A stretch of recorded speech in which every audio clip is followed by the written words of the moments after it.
Hi there, it's Jeff And Cassandra. from RV Parenting. And as you know, if you've seen any of our other videos, we have a Newmar Baystar Class A motorhome, and we're a family of 5. We've got one tween, one teen, and one toddler. So we're kind of all over the place, and it's not without its challenges traveling with all 5 of us and our 2 dogs in our RV on long RV trips. So we're going to get into all of the things that we learned taking off for 1 month right after we bought our RV and how we survived. So what do you got for us? The biggest issue is the toddler on the road and then the teenagers off the road. So when we have the little one on the road, she does good for about 5 hours in the RV, and then she's done. She's like, okay, let's set up camp, let's boondock, let's wally dock, let's just pull over on the side road, whatever we have to. So in order to even get her to that point, I tend to do a lot of moving her car seat around. Anytime we stop for gas, like, okay, let's reposition her. She was sitting on Astrid's side, then we switch her over to Jolie's side. And on rare occasions, we'll have to even move her to the front seat, which we don't necessarily recommend. And it may not be legal depending upon what state you're in either. But there was this one instance, we were just outside of New Orleans. We were going to stop there. We've been driving from Florida, and she was losing it. Nothing we were doing was working. It's like, Layla, you cannot just free range inside the RV. You have to stay seated. And so I don't know if it was my idea, Jeff's idea. He's like, why don't we just put her in your seat? And I was like, great. We put her up front. She fell asleep instantly. And then when she woke up, she was singing Taylor Swift, Welcome to New York, and she could see the skyline. And we didn't tell her it wasn't New York.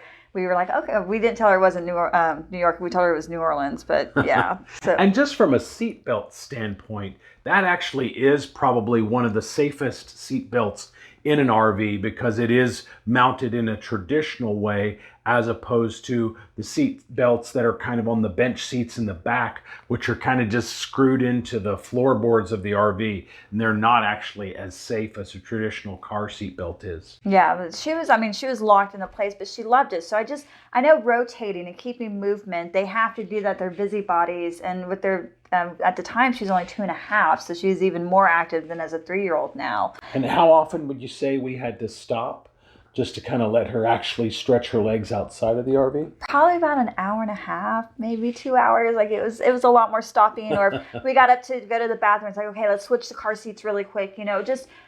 There needed to be a lot of movement because there's not supposed to be a lot of movement in the RV. And then also we have the movies that we watch with her, but she prefers to watch it with someone. She's like me, like, hey, can we talk during this whole movie? So she wants to gab about it and kind of interact and play in it. So there's a lot of interaction there. Other things we do is cards, playing drawing games. I love the dry erase boards because you can just easily wipe those off. It's one marker, can't lose that much, and it doesn't take up much storage space. So it's like just a lot of constant movements while staying seated. And then that brings us to our tween and our teen. Currently, as of this recording, they are 12 and 14. And so that creates a whole different set of challenges from the toddlers. They really don't like to get in the RV, in all honesty. If they could just stay in their rooms 24/7 on their phones, they probably would if we let them. Obviously, we don't let them do that, and that wouldn't be good for them anyway. So, but these are some of the things that we do to kind of get a little bit of their buy-in. Because once they get going, they do actually enjoy themselves, like actually getting them in the RV and not complaining the entire time, which is kind of the rite of passage, I get. But it'd be nice if we could do things without that, fuss. Yeah. But if you have teenagers and you say, hey, do you want to go on a month-long RV trip? They're absolutely going to say no. I don't know of any teenager that would say yes to that. No, we just make them go. So what we do is we pick our destinations as a combination of rural settings like state and national parks and urban settings that have a vibrant downtown and places to go shopping and cool restaurants to eat at. So we mix it up. We like to have maybe an equal amount of both of those things. I know a lot of RVers strictly stick to the backwoods and the national parks and things like that, and that's great. We would probably do that too. Yeah, if it was just us, for sure. But mixing it up and having that balance is really crucial for teenagers. The other thing that we do is we do give them extra time on their phones, extra screen time while we're driving. Normally in our household, during the week, of course, they've got school. And then on the weekends, on Saturday, we're pretty lenient with screen time. Sunday is usually a reserve for minimum or no phone time. Yeah, that's our family day. It's like they kind of expect that in our household. Like there's going to be times where everyone's off technology. I'm not on it. Dad's not on it. We're spending the whole day hanging out, talking and catching up. I'm surprised at how you're meeting a force in the beginning, but at the end of it, they really do enjoy, everyone doing the same activity. Yeah, they feel like I don't know what they feel like you're doing, but they don't like it at first, and you get a lot of pushback, and you're tempted to throw in the towel. But then if you persevere and come out on the other side of it, you do actually have a really good time. Yeah, they enjoy all of our trips. They really do. The other thing that we do is we as much as possible in an RV, we like to make sure that everyone has their own space. Now, in an ideal world, our RV would have bunk beds, and they could just kind of hole up in there, keep their stuff in there, and that would be their own kind of dedicated space. They could hang up pictures, kind of create, their own little world in those bunk beds. We don't have that now. The next time we buy an RV, which I know seems ridiculous, since we did kind of recently buy or even remodel this one. Yeah, we do plan to get bunk beds in our RV just to kind of have that flexibility. What we do right now is we have 2 couches close to the driver and passenger seat, and those convert into oversized twin beds, and that's kind of where they live. Yeah, that's when we're parked. Their bedroom. That they get the living room. We stay outside for the living space and dining area. And we have a door to our bedroom, which is in the back, and then the toddler is with us. So at night, when we shut our door, they do actually kind of have their own space, although they would have to come through our door to use the bathroom. So in retrospect, I can say that the ideal scenario would be bunk beds, and maybe if you could, they don't really do this in Class A RVs, but if they had 2 bathrooms, that would be really cool. See, that's where the fifth wheel comes in handy. And then lastly, the last tip I have for you with tweens and teens is to get their input when you're picking the destinations. Don't just map the whole thing out, book it, and say, hey, this is where we're going. Because then you're going to get a lot of eye rolling and attitude, and you may still get that. You're going to get it anyway. But kind of like say, hey, we want to take this trip in June, for instance. We're planning a trip right now for this coming June, and we need to sit down with them. We haven't actually done this yet. We need to sit down with them and say, hey, these are some of the places we're thinking about going.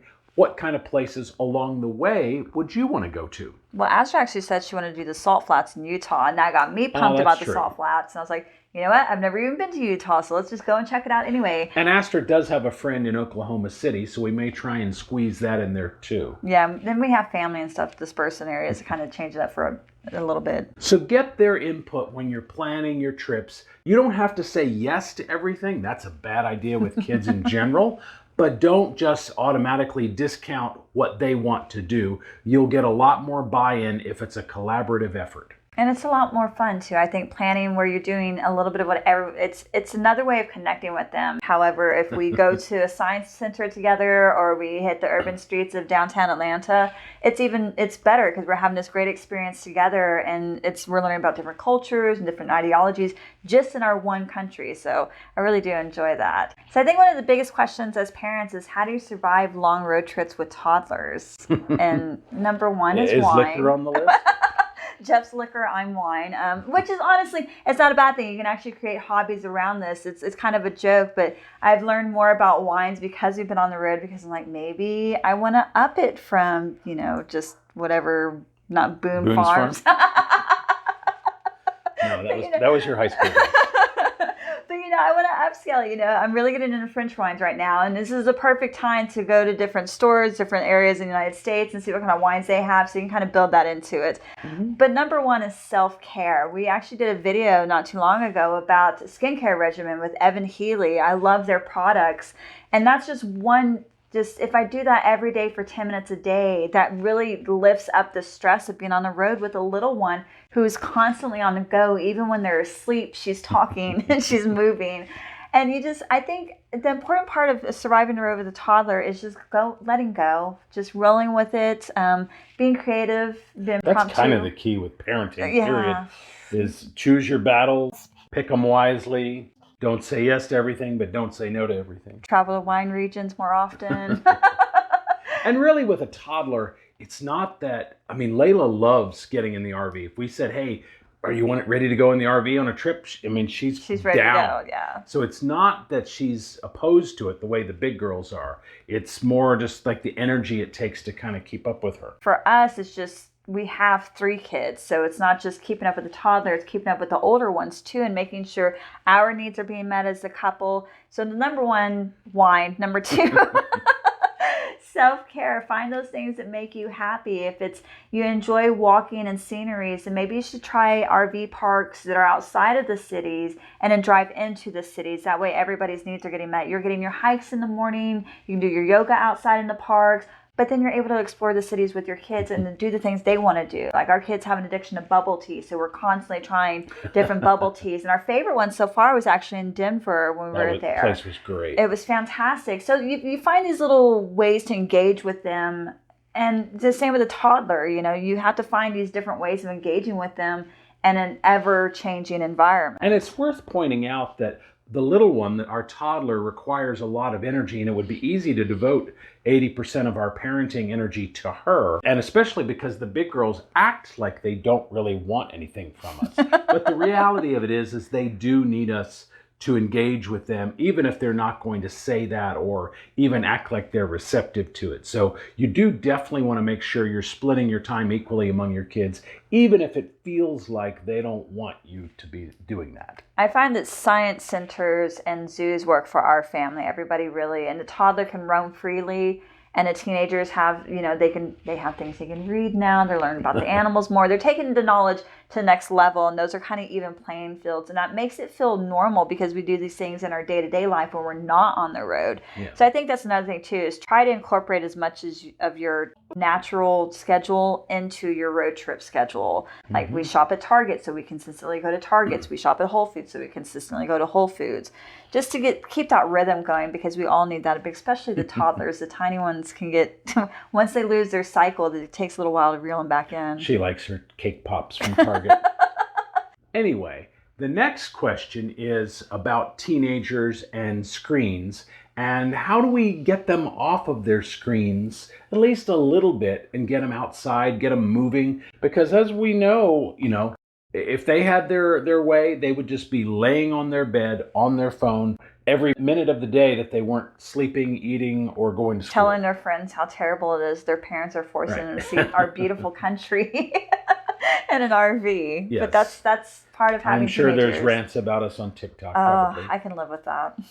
But anyway, the most important things to kind of find some balance there, make sure that you're following the same rules and expectations you have for them. No one likes a hypocrite. So you can't be on your phone telling them to get off of their phone. So same rules apply to everybody, otherwise it's chaos. The next thing, create a schedule for their screen time. In other words, have set days and times where they do or don't have their phones, and get their input on maybe making that schedule. And it might even work really well to kind of print that out and have it taped up somewhere so everybody could see it, and then stick to it. Don't forget about it. Don't, get sidetracked, and just stick to that schedule. Both toddlers and teenagers love their routine. Everybody does. Everybody functions better when there's a kind of a set routine. And sometimes when you're on the road, that's a little challenging. Yeah. So as much as possible, have that routine. Then the next thing I want you to do is find some activities and things that they enjoy. Like our middle daughter, Jolie, loves playing cards, especially like, rummy she likes? And spoons. And spoons. War. So we like to play some of those games, when we're sitting around the dinette table in the RV, because she loves doing that. Astrid, our oldest one, not so much, but Jolie loves doing that. And then what are some of the things that Astrid likes to do? Well, another thing with Jolie's with the cards is we've started collecting cards from all of our travels. It's kind of an engaging thing. Everywhere we go, we try to find that deck of cards that fits into our thing. But for Astrid loves new and exciting. And when we took her to Atlanta and Little Five Points. Points. She absolutely loved that area. There's just so much diversity in Atlanta. It's like a a smaller version of New York City, I think, a little less hustle and bustle. And she really appreciated that. And geographically speaking, she's like, well, the ocean's here and the mountain's there and the weather, the climate should be okay and a little bit in between. I like all the Walking Dead sets that you can see, but that's just me. And she likes history, and if there's haunted house tours, she loved New Orleans as well. Just the idea of the voodoo and the tarot readings and musicians, and just things that make that feel lively. You know, what the spirit of being a human being, I think, is what she's really drawn to, and that's why she really gets into the city life. Whereas Jolie tends to be more, let's play cards, more likely to go hiking. She loves doing zip lining, and what are those things that you guys go on? The harnesses. Obstacle course. I sit down and eat chocolate when they do this. So yeah, like the kind of like, you know, the 3 or 4 story obstacle courses where you're kind of strapped in the same way that you would be in a zip line, but you're kind of walking on balance beams and things like that. And zoos have those. That was actually in the Atlanta Zoo when we were there. They had an obstacle course at the end of it. So that literally fit everybody's need. They had pandas there, which we were all excited about. Obstacle courses, free range for the toddler to run around. It's just things like that. You really have to think, what is the most insane activity we could get into with teenagers, and just do it, because they're all for it. They don't care. They don't know any better. And Atlanta, they came through for us on the pandas after San Diego, who lost their pandas, let us down. Yeah, that's our biggest family beef, is you can't see pandas in San Diego anymore. The last thing I have for you, though, with regard to teenagers, is sometimes you do just have to throw in the towel and say yes to screen time. But there's one, I don't even remember the name of the game, but there's some app that you have where we can all play. Oh, Heads Up. Heads Up, that's what it is. And it's a way for them to get back on their phones, but it's something that all of us engage in at the same time. And it causes movement. You have to kind of talk and laugh and remember all these stories that you've had together, because we have the Harry Potter set. And we went to the Harry Potter studios in London, and it blew all of our minds. Even the little one, the toddler, had a great time. And we did not go there by RV, though. No, we did not. Wouldn't that be great? That would be great. Except I have to drive on the other side of the road. So we That need a sounds yacht. terrible. I think we need a yacht is what we need. Okay. Anyway, dream big or go home. But they have all these different games or cards and decks you can pick from, and that's what we loved, is everybody got a little bit of one. We've got Harry Potter, we've got Star Wars, we've got Disney. Yeah. And so it's a fun, easy game. Anybody can have it on their phone, and just heads up. I guess it's kind of like charades. You kind of lift it up and you can't see what it says on the screen, and everybody else is giving you clues, but they can't use any of the words that are in the thing that you're trying to guess. And then there's a timer on it as well. I think it's just remembering that the phone is supposed to be a tool. You know, use it for all intent and purposes. And this Don't means become family a games. tool. This means using it for the whole family. And I think that's the point of what Jeff was saying, is get the apps that everyone can engage in or play games together. Anyway, I hope this video kind of gives you an overview of how we keep our kids engaged on long RV trips. We have a unique situation with a toddler, a tween, and a teen, and it creates a lot of different unique kind of challenges for us. Wants and needs, for sure. But we found a way to make it work, and I know you can too. And if you like this video, please give us a thumbs up. It sends a great message to YouTube, and they're going to show it to more people, and it'll help our channel grow. But for now, we'll see you in the next video.